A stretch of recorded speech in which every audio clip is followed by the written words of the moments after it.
retrouvons ces composantes. Une liste taillée sur mesure pour 2 expéditions qui marquent le top d'une campagne où chaque match a son importance. Les ambitions du sélectionneur national pour cette campagne qualificative. Concernant la volonté de gagner tous nos matchs, ce qui pourrait ou ce qui nous garantirait déjà 9 points et aller chercher entre 4 et 6 points à l'extérieur. Mais ça, c'est dans des confrontations directes. Donc nous avons des confrontations directes avec la Centrafrique, les Lesotho, où nous devons impérativement être bons et impérativement gagner. Faire un résultat satisfaisant au Maroc pour pouvoir enchaîner avec la Centrafrique 4 jours plus tard.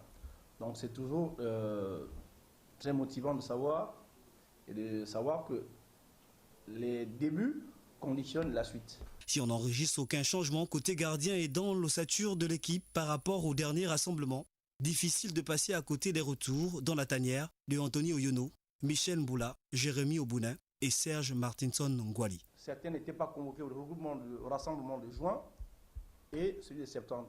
Nous leur avons dit, ça a été soit l'état d'esprit du joueur quand il arrive en stage, le rendu n'était pas celui attendu. À ce moment, nous disons aux joueurs, au dernier rassemblement qui était venu, tu n'es pas venu pour postuler à prendre un poste. Et Martinson, il apporte cette garantie. Il apporte une garantie aussi d'expérience, de stabilité, d'équilibre. L'équilibre, c'est quand vous attaquez. Et on a souvent plus de buts quand vous étiez en situation en temps fort. Où on attaque, l'adversaire prend le ballon et contre.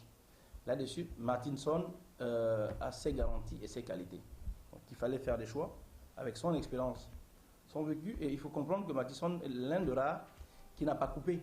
À noter, dans cette liste des 24 présélectionnés, la première convocation de Rodi Efagé, actuel meilleur buteur du championnat de première division en Biélorussie. Le Gabon sera face au Maroc le 6 septembre et contre la République centrafricaine le 10 du même mois.